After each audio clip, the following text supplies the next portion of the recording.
and welcome back to TGTV, and more specifically, ladies and gentlemen, welcome back to the wonderful Bicester Heritage. I'm here today once again with Historics Auctions to go through and have a little look at the auction preview, see what's coming up ahead of the 24th of September auction. Now, the cars I'm looking at, you're more than welcome to come down and have a little poke around and ask questions, see the history files, get under them, over them, in them ahead of the auction. There are preview days and all details of those will be on the site. Doors open at 10 AM, so if you're thinking of bidding on anything, and even if you're not, it's worth coming down and taking a look. Big hangar behind me is full of cars, but I actually just want to show you something very quickly before we kick off today's video, because I came here today in this. Now this, ladies and gentlemen, is not a new addition to the garage. This was actually an Audi UK press car. They dropped it off for me to kind of try out and actually see whether or not fast estate life as a daily is for me. And actually, I've grown to love this car. Very, very good news. Anyway, thank you to Audi for lending me that for the week.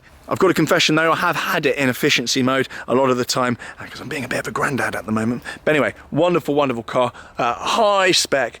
And normally I wouldn't go for a red car, but that looks well in red. It looks really well. Very, very comfortable car. I actually forgot how good the new RS6 is. I can see why Archie had one for so long and ranted and raved so much about it. What a piece of kit that is. Anyway, let's go inside then. We're actually at the stage where everyone's setting up and the cars are just starting to arrive. So GTR has literally just arrived whilst I was talking to you guys. Wonderful, wonderful. And these are fantastic investments, absolutely fantastic investments. That has just turned up, and you'll see on each car there is a sticker in the windscreen on every single car, and that denotes the lot number. So what you can do on the historic site, if you go on there and you type in 178, it'll bring that car up. I'm sure that doesn't surprise you, but it's a nice easy way of doing it. In we come then. Red carpet's out. They must have known I was coming.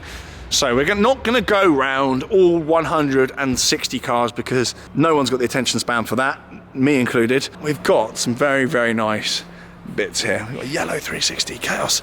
Right, I'm going to make a beeline for some of the things that I want to show you the most out of everything here. I'm sure you'll be screaming now saying, TG, you need to cover this, you need to cover that. But the reality is we don't have all the time in the world to go through absolutely every single lot. And it's for you guys and girls, if you see anything you like, to head over to the Historics website and go through it in detail. But there are some spicy bits, including a car that I drove the other day. It's not all supercars on this channel because lot number 187 is a Sierra RS Cosworth. Can't remember the last time I saw one of these. Still got the original steering wheel. Really, really cool. Yeah, I'm a sucker for an old fast forward. I know someone, Lenny, Mr. Lenny, is definitely a sucker for that. We've got an old GTI there, E-Type, an old SL. They're going to be great news. An original Renault 5, and there's actually a Gordini version which I'm going to show you, which is over in that corner over there next to a 911 FIA race car, but there's two original Renault 5s here. Shock horror, I made a beeline for a Porsche, but not any old Porsche. This is obviously a 996, but it's a 996 Targa, which is extraordinarily rare. You can tell that it's a Targa by the amount of glass you can see here. This whole thing is glass, and these are super rare. It's got these wheels, which are a really nice option, and importantly also it is a manual as well. That is lot number 188, and I really rate the Targa generation, actually 996 and 997 with the rear flap, as opposed to the silly bubble that comes off the back, and if you park too close to things the bubble smashes off against the wall. So that is a really, really rare car. That's lot number 188. Also here, another car that I absolutely adore that's kind of come back into favour is the Ferrari 612 Scaglietti. This is a silver version with lovely Bordeaux interior, and this was the precursor to the FF. As you'll see, it's got back seats, but they're actually quite a lot of room. Not at the moment because that seat's been pushed all the way back. They've got a lot of room. Great, great Grand Tourer 612 Scaglietti, obviously naturally aspirated V12 engine and Pininfarina designed, and that is looking better and better by the week.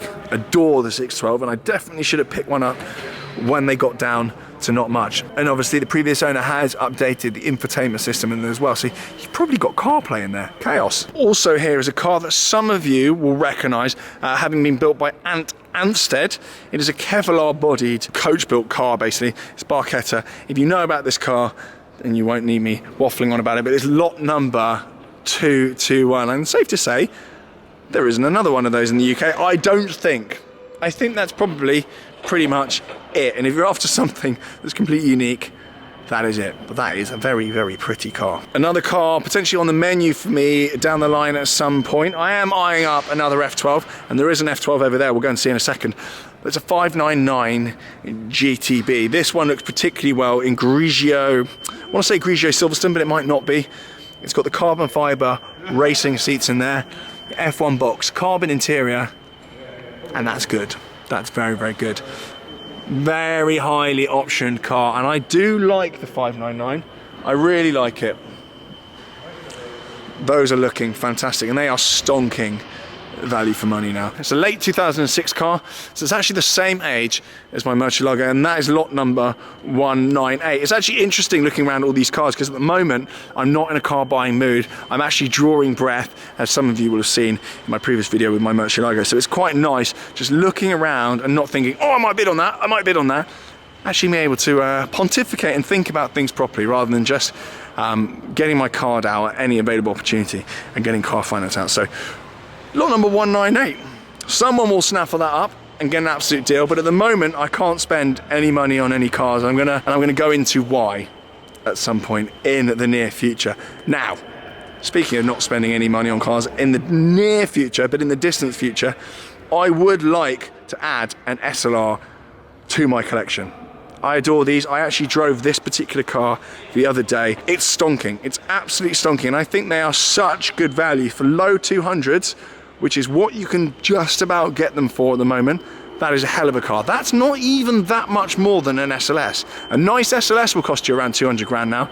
So there's not really a premium for the SLR. And when you consider the SLS is a very clever C63 with all new bodywork and some carbon prop shafts and whatnot, this is completely different. This is a fully built from scratch car, collaboration between Mercedes and McLaren. This is their version of the CGT and the Enzo in its heyday. So again, estimate on this car, low 200s, and this one's actually only covered 2,500 miles. It's been with the same owner for 10 years. He's had it since 2012. Stonking, super, super low mileage car. And in fact, if you want to see a video of me driving this very car right here at Bristol Heritage, that is on my channel right now. We've also got a 1955 Mercedes 190 SL Roadster.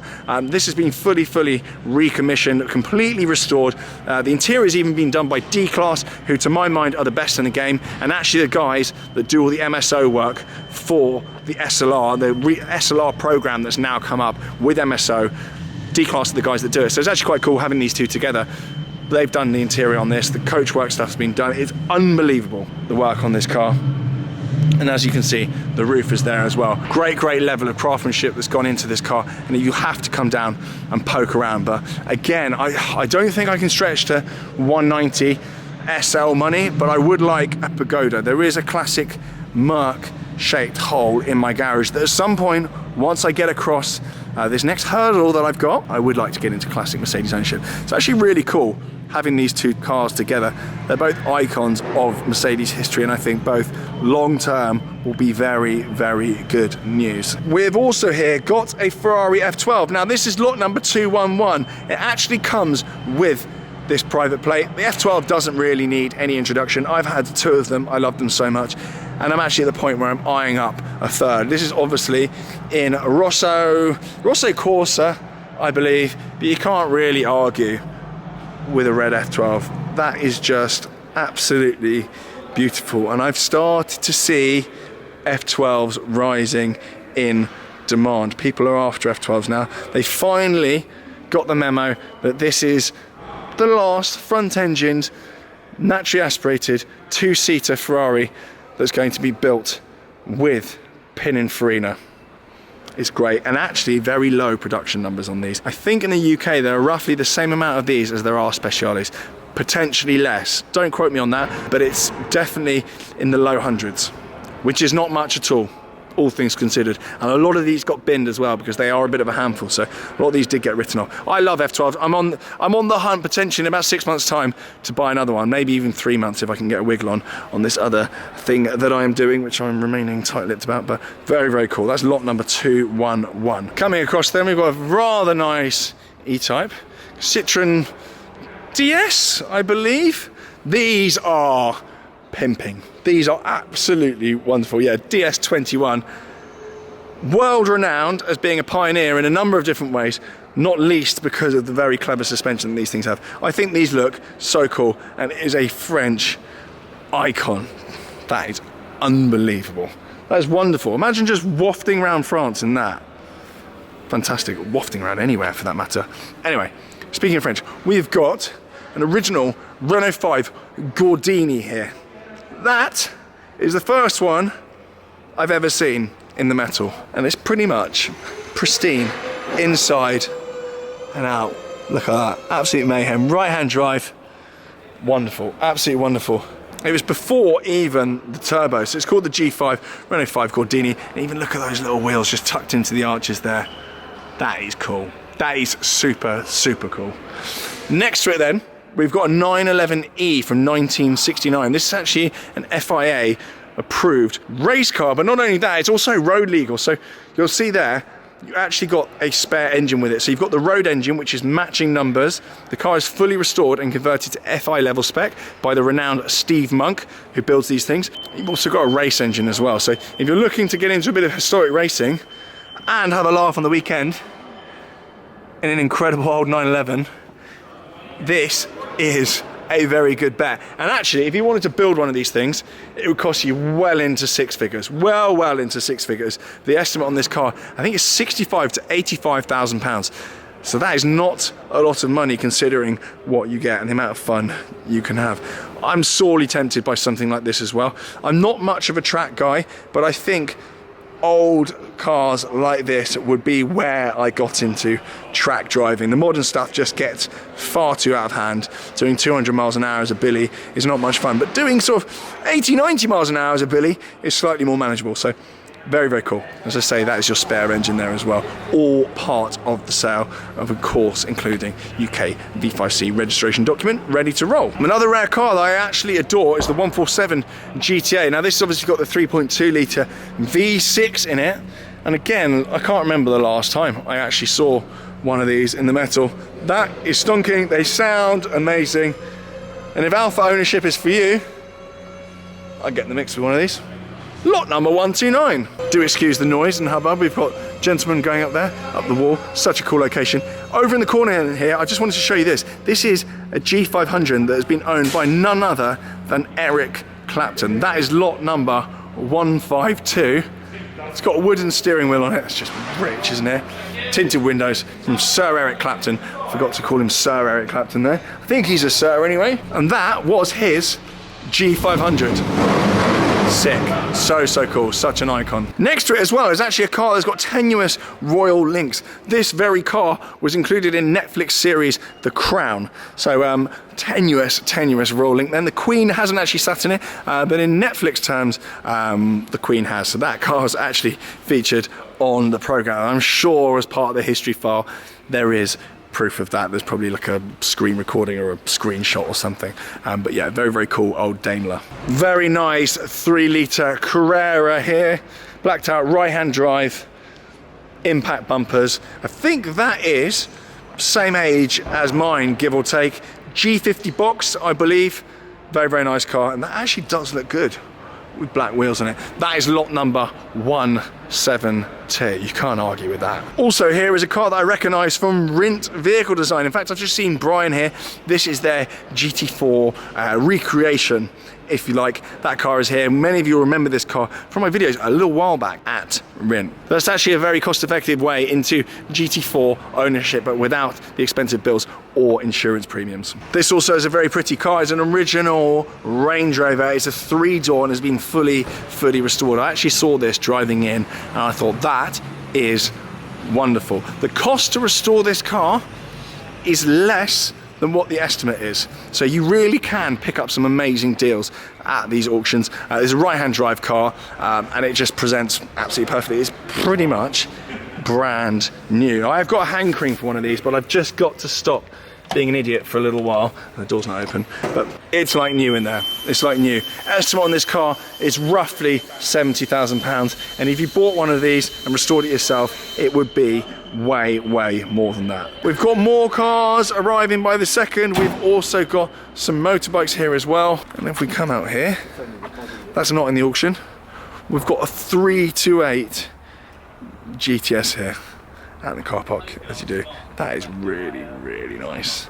Obviously it's got the Targa style hatch on the roof, which you can take off for some sunny driving. That is lot number 207. So if you want all details on that, head over to the historic site.